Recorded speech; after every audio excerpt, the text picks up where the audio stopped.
Assalamualaikum warahmatullahi wabarakatuh.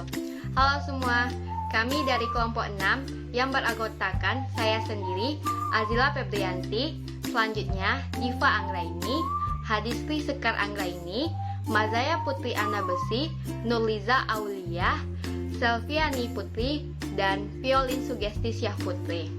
Di mana pada kesempatan kali ini kami akan membahas mengenai sistem muskuloskeletal. Sebelumnya, kami mengucapkan terima kasih kepada Ibu Apoteker Mira Febrina MSc selaku dosen pengampu mata kuliah Anatomi Fisiologi Manusia 2. Baiklah, dengan tidak memperpanjang waktu, langsung saja kita masuk ke materi yang pertama, yaitu mengenai pengertian dari sistem muskuloskeletal.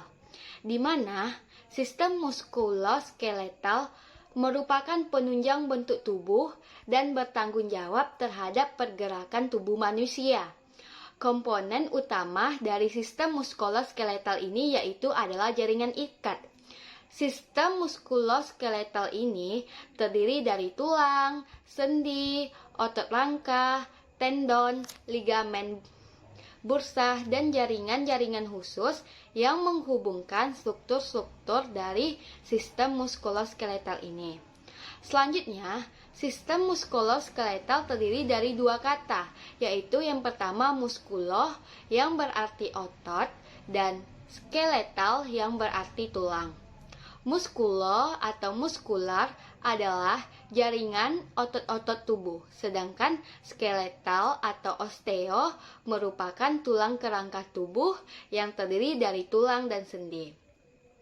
Muskulus otot merupakan organ tubuh yang mempunyai kemampuan untuk mengubah energi kimia menjadi energi mekanik atau menjadi gerak, sehingga dapat berkontraksi untuk menggerakkan rangka dan juga sebagai respon tubuh terhadap perubahan lingkungan. Baiklah, selanjutnya sistem muskuloskeletal ini terbagi menjadi dua, yaitu ada sistem muskuler dan ada sistem skeletal. Di sini saya akan menjelaskan tentang sistem muskuler, di mana sistem muskuler ini yang pertama terdiri dari otot. Semua sel-sel otot mempunyai suatu kekhususan, yaitu mampu untuk berkontraksi. Terdapat lebih dari 600 buah otot pada tubuh manusia, dan sebagian besar dari otot-otot ini dilekatkan pada tulang kerangka tubuh oleh tendon, dan sebagian kecil ada yang melekat di bawah permukaan kulit. Sistem muskuler terdiri dari otot, tendon, dan ligamen. Selanjutnya, kita akan mengetahui fungsi dari sistem muskuler ini. Yang pertama yaitu fungsi dari otot. Otot dapat berfungsi sebagai pergerakan. Otot menghasilkan gerakan pada tulang tempat otot tersebut melekat dan bergerak dalam bagian organ internal tubuh. Selanjutnya, otot juga dapat berfungsi sebagai penopang tubuh dan mempertahankan postur tubuh, di mana otot dapat menopang rangka dan mempertahankan tubuh saat berada dalam posisi berdiri atau saat duduk terhadap gaya gravitasi. Selanjutnya, otot juga berfungsi untuk produksi panas, di mana kontraksi dari otot-otot secara metabolis akan menghasilkan panas untuk mempertahankan suhu tubuh normal pada manusia. Selanjutnya, kita akan mengetahui tentang ciri-ciri dari sistem muskuler ini, yaitu yang pertama ada kontraktilitas. Selaput otot berkontraksi dengan cara menegang yang dapat atau tidak melibatkan pemendekan otot. Selanjutnya yang kedua ada eksitabilitas, di mana selaput otot akan merespon dengan kuat jika distimulasi oleh impuls saraf. Yang ketiga yaitu ekstensibilitas, di mana selaput otot memiliki kemampuan untuk menegang melebihi panjang otot saat rileks. Yang keempat ada elastisitas. Selaput otot dapat kembali ke ukuran semula setelah berkontraksi atau meregang.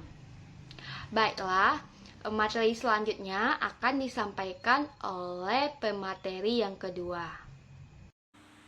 Selanjutnya, saya akan menjelaskan tentang jenis-jenis otot. Jenis-jenis otot. Jenis-jenis otot dibedakan menjadi 3, yaitu otot rangka, otot polos, dan otot jantung. Yang pertama, otot rangka. Otot rangka merupakan otot lurik volunteer dan melekat pada rangka. Karakteristik otot rangka sebagai berikut, yaitu serabut otot sangat panjang sampai 30 cm, berbentuk silindris dengan lebar berkisar antara 10 mikron sampai 100 mikron. Selanjutnya, setiap serabut memiliki banyak inti yang tersusun di bagian perifer. Yang terakhir, kontraksinya sangat cepat dan kuat. Struktur mikroskopis otot rangka diantaranya yaitu yang pertama, otot skelet disusun oleh bundel-bundel paralel yang terdiri dari serabut-serabut berbentuk silindris yang panjang disebut myofiber atau serabut otot. Yang kedua, setiap serabut otot sesungguhnya adalah sebuah sel yang mempunyai banyak nukleus di tepinya. Yang ketiga, sitoplasma dari sel otot disebut sarkoplasma yang penuh dengan bermacam-macam organela yang kebanyakan berbentuk silinder yang panjang disebut dengan myofibril. Yang keempat, myofibril disusun oleh myofilamen yang berbeda-beda ukurannya, yaitu yang kasar terdiri dari protein myosin dan yang halus terdiri dari protein aktin. Yang kedua, otot polos. Otot polos merupakan otot tidak berlurik. Jenis otot ini dapat ditemui pada dinding berongga seperti kandung kemih dan uterus, serta pada dinding tuba seperti sistem pencernaan, sistem reproduksi, dan lain-lainnya. Serabut otot berbentuk spindel dengan nukleus sentral. Serabut ini berukuran kecil, berkisar antara 20 mikron. Struktur mikroskopis otot polos adalah sarkoplasmanya terdiri dari myofibril yang disusun oleh myofilamen. Ada 2 kategori otot polos berdasarkan cara serabut otot disimulasi untuk berkontraksi, yaitu sebagai berikut. Yang pertama, otot polos unit ganda.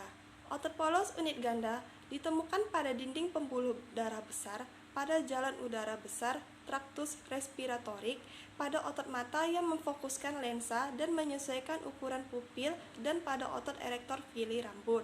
Yang kedua, otot polos unit tunggal ditemukan tersusun dalam lapisan dinding organ, berongga, atau viscera. Semua serabut dalam lapisan mampu berkontraksi sebagai satu unit tunggal.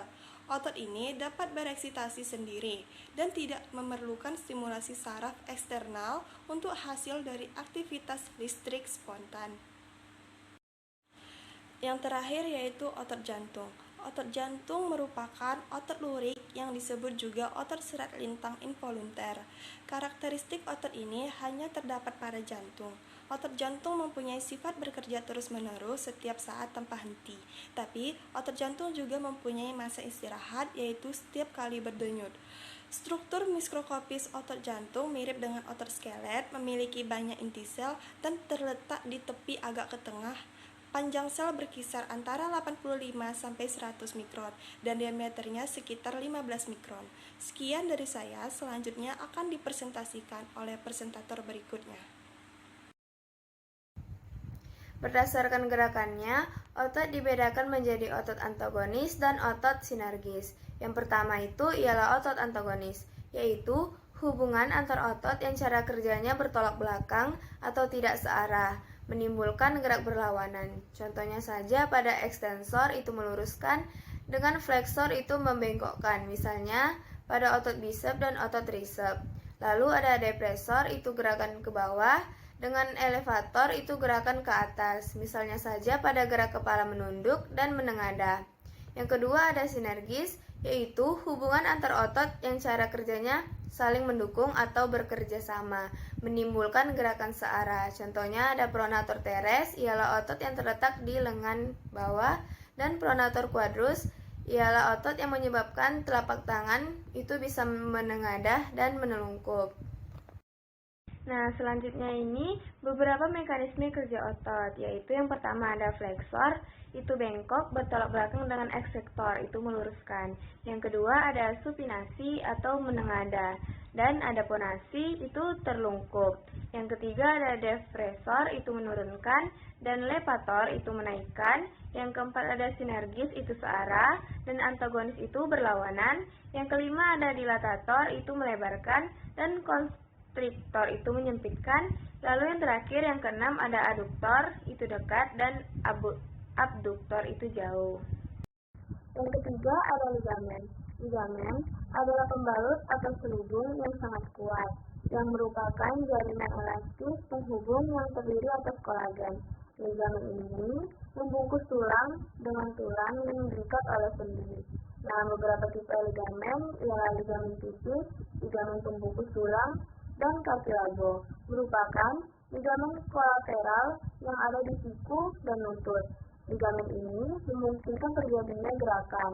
Selanjutnya ada ligamen jaringan elastis kuning, yaitu merupakan ligamen yang dipererat oleh jaringan yang membungkus dan memperkuat sendi, seperti pada tulang bahu dan tulang lengan atas. Yang kedua ada tendon. Tendon adalah tali atau urat daging yang kuat yang bersifat fleksibel, yang terbuat dari fibrous, protein, atau kolagen. Tendon berfungsi melekatkan tulang dengan otot atau otot dengan otot.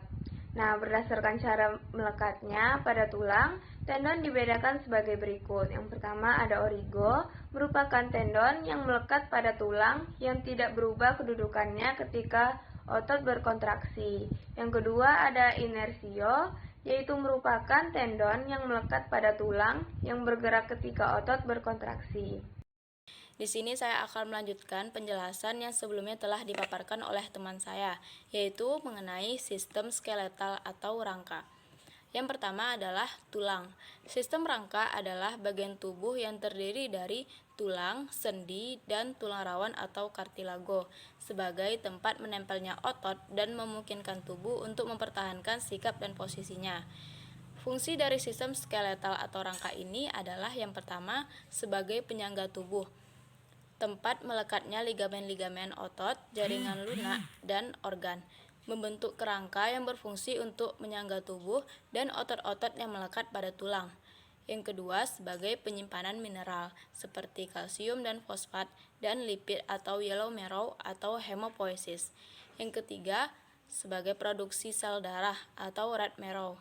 Yang keempat, sebagai pelindung, yaitu membentuk rongga, melindungi organ yang halus dan lunak, serta memproteksi organ-organ internal dari trauma mekanis. Dan yang terakhir adalah sebagai penggerak, yaitu dapat mengubah arah dan kekuatan otot rangka saat bergerak karena adanya persendian. Selanjutnya adalah klasifikasi tulang. Yang pertama adalah tulang rawan atau kartilago, terdiri dari tulang rawan hialin, tulang rawan fibrosa, dan tulang rawan elastik. Untuk tulang rawan hialin ini bersifat kuat dan elastis, terdapat pada ujung tulang pipa. Tulang rawan fibrosa yaitu memperdalam rongga dari cawan-cawan atau tulang panggul dan tulang glenoid dari skapula. Dan untuk tulang rawan elastik yaitu terdapat dalam daun telinga, epiglotis, dan faring. Selanjutnya yang kedua adalah tulang sejati atau osteon.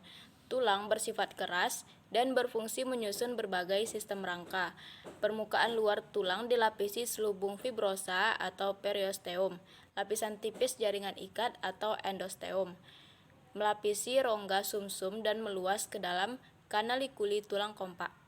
Secara mikroskopis, tulang terdiri dari beberapa komponen, diantaranya yaitu sistem Havers, saluran yang berisi serabut saraf, pembuluh darah, dan aliran limfe. Lalu ada lamela, lempeng tulang yang tersusun konsentris. Lalu ada lakuna, ruangan kecil yang terdapat di antara lempengan-lempengan yang mengandung sel tulang. Dan ada kanalikuli, memancarkan di antara lakuna dan tempat difusi makanan sampai ke osteon. Berdasarkan matriksnya, tulang dibedakan menjadi tulang kompak dan tulang spongiosa. Untuk tulang kompak memiliki ciri padat, halus, dan homogen. Pada bagian tengah terdapat medulla cavity yang mengandung yellow bone marrow, tersusun atas unit osteon yaitu Haversian system. Pada pusat osteon mengandung saluran Haversian canal tempat pembuluh darah dan syaraf yang dikelilingi oleh lapisan konsentrik atau lamela. Tulang kompak dan spongiosa dikelilingi oleh membran tipis yang disebut poris teur. Membran ini mengandung bagian luar percabangan pembuluh darah yang masuk ke dalam tulang dan osteoblas. Untuk tulang spongiosa, tulang ini tersusun dari honeycomb network yang disebut trabecula. Contohnya yaitu tulang pelvis, rusuk tulang belakang, tengkorak, dan pada ujung tulang lengan dan paha. Berdasarkan bentuknya, tulang diklasifikasikan: ossa longa, tulang pipa atau panjang; ossa brevia, tulang pendek; ossa plana, tulang pipih; ossa irregular, tulang tak beraturan; dan ossa pneumatica, yaitu tulang berongga udara. Baik, langsung saja di sini saya akan menjelaskan tentang sistem skeletal. Sistem skeletal dibagi menjadi dua, yaitu aksial dan apendikuler. Yang pertama, aksial atau rangka aksial, terdiri dari tengkorak kepala atau cranium dan tulang-tulang muka, columna vertebralis atau batang tulang belakang, costae atau tulang-tulang rusuk, dan sternum, tulang dada. Yang kedua ada apendikuler atau rangka tambahan, terdiri dari tulang ekstremitas superior dan tulang ekstremitas inferior. Nah, tulang ekstremitas superior terdiri dari corset pectoralis, terdiri dari kapsula atau tulang bentuk segitiga, dan clavicula atau tulang berbentuk lengkung. Yang kedua ada lengan atas, mulai dari bahu sampai ke siku. Yang ketiga lengan bawah, mulai dari siku sampai pergelangan tangan. Dan yang keempat ada tangan. Selanjutnya tulang ekstremitas inferior terdiri dari korset pelvis, paha, tungkai bawah, dan kaki. Selanjutnya ada sel penyusun tulang. Tulang tersusun oleh sel osteoblas, osteosit, dan osteoklas. Di sini yang pertama akan saya jelaskan yaitu osteoblas. Osteoblas merupakan sel tulang muda yang menghasilkan jaringan osteosit dan mensekresikan fosfase dalam pengendapan kalsium dan fosfat ke dalam matriks tulang. Yang kedua ada osteosit. Osteosit yaitu sel-sel tulang dewasa yang bertindak sebagai lintasan untuk pertukaran kimiawi melalui tulang yang padat. Yang ketiga ada osteoklas. Osteoklas yaitu sel-sel yang dapat mengabsorpsi mineral dan matriks tulang. Nah, selanjutnya saya akan menjelaskan tentang sendi. Sendi. Hubungan antara tulang disebut artikulasi. Agar artikulasi dapat bergerak, diperlukan struktur khusus yang disebut dengan sendi. Dengan adanya sendi, membantu mempermudah gerakan. Sendi menyusun kerangka manusia terdapat di beberapa tempat. Terdapat 3 jenis hubungan antara tulang yaitu sinartrosis, amfiartrosis, dan diartrosis. Yang pertama di sini saya akan menjelaskan tentang sinartrosis. Disebut juga dengan sendi mati, yaitu hubungan antara dua tulang yang tidak dapat digerakkan sama sekali. Strukturnya terdiri atas fibrosa. Yang kedua ada amfiartrosis, disebut juga dengan sendi kaku, yaitu hubungan antara dua tulang yang dapat digerakkan secara terbatas. Yang ketiga ada diartrosis, disebut juga dengan sendi hidup, yaitu hubungan antara dua tulang yang dapat digerakkan secara leluasa atau tidak terbatas, terdiri dari struktur sinovial. Untuk melindungi bagian-bagian ujung tulang sendi, di daerah persendian terdapat rongga yang berisi minyak sendi atau cairan sinovial yang berfungsi sebagai pelumas sendi. Diartrosis pun dapat dibedakan menjadi 6. Yang pertama ada sendi engsel, yang kedua sendi putar, yang ketiga sendi plana atau sendi selari, yang keempat ada sendi kondyloid atau elipsoid, yang kelima ada sendi peluru, dan keenam ada sendi luncur. Di sini saya akan menjelaskan sedikit tentang keenam bagian tersebut. Yang pertama ada sendi engsel, yaitu hubungan antar tulang yang memungkinkan gerakan hanya satu arah saja.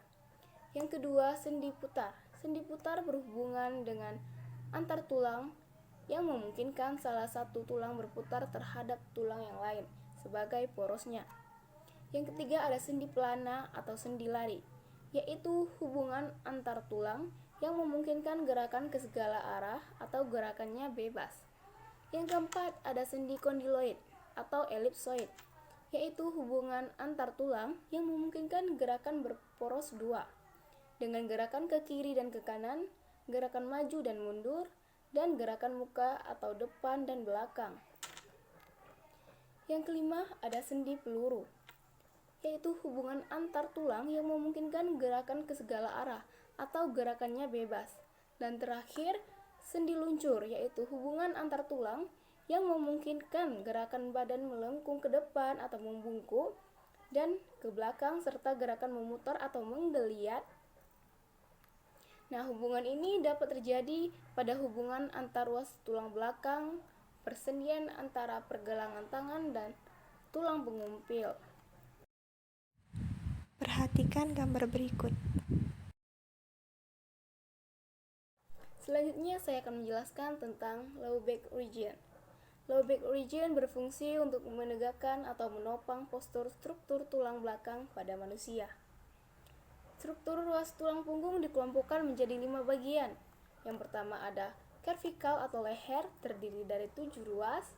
Yang kedua thoracalis atau punggung, terdiri dari 12 ruas. Lumbalis atau pinggang, terdiri dari 5 ruas.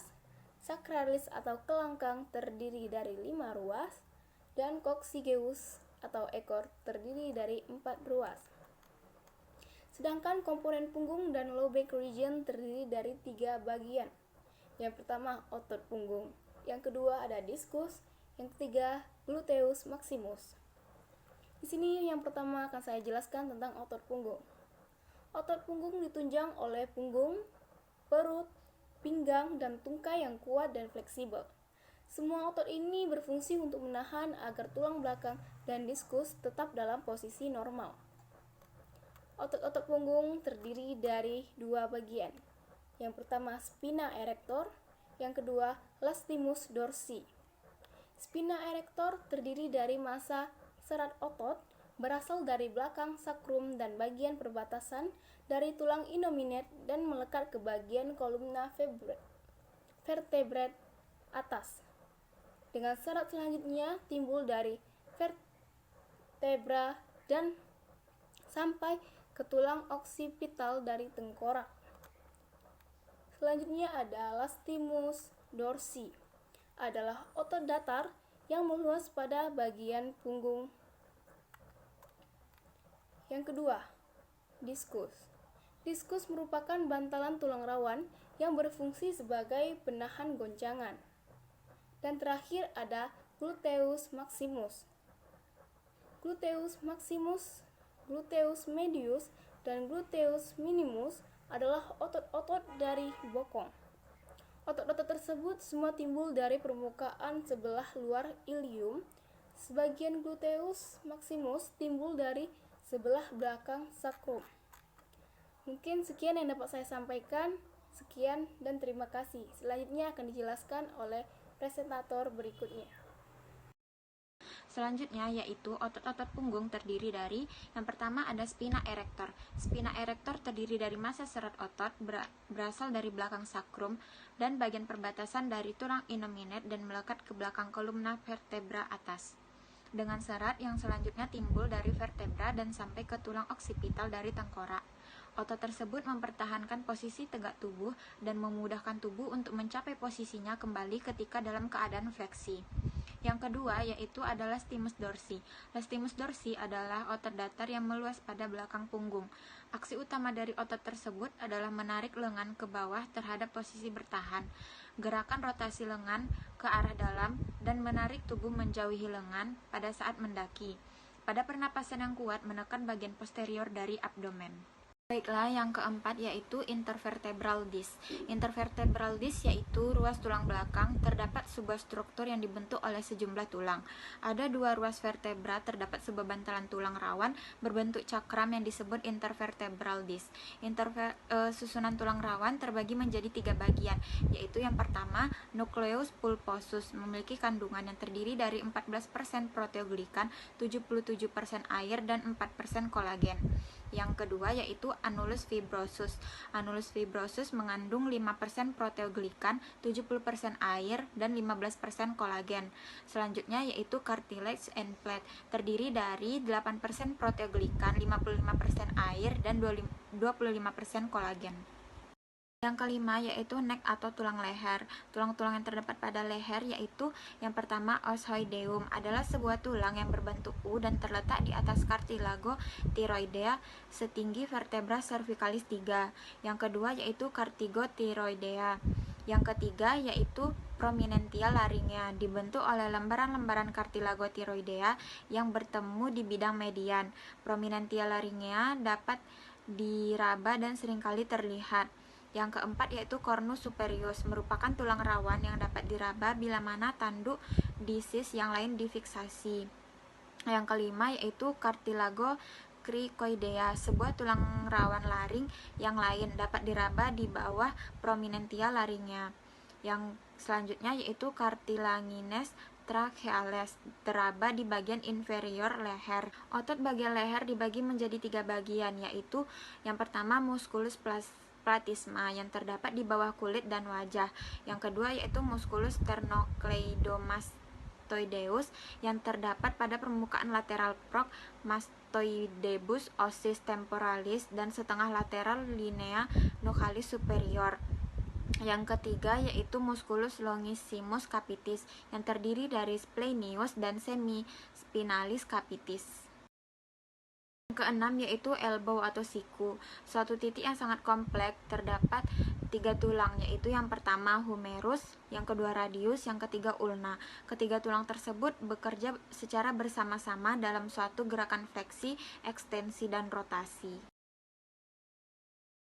Yang ketujuh yaitu shoulder atau bahu. Tulang-tulang bahu terdiri dari yang pertama ada clavikula atau tulang selangka, tulang yang berbentuk lengkung yang menghubungkan lengan atas dengan batang tubuh.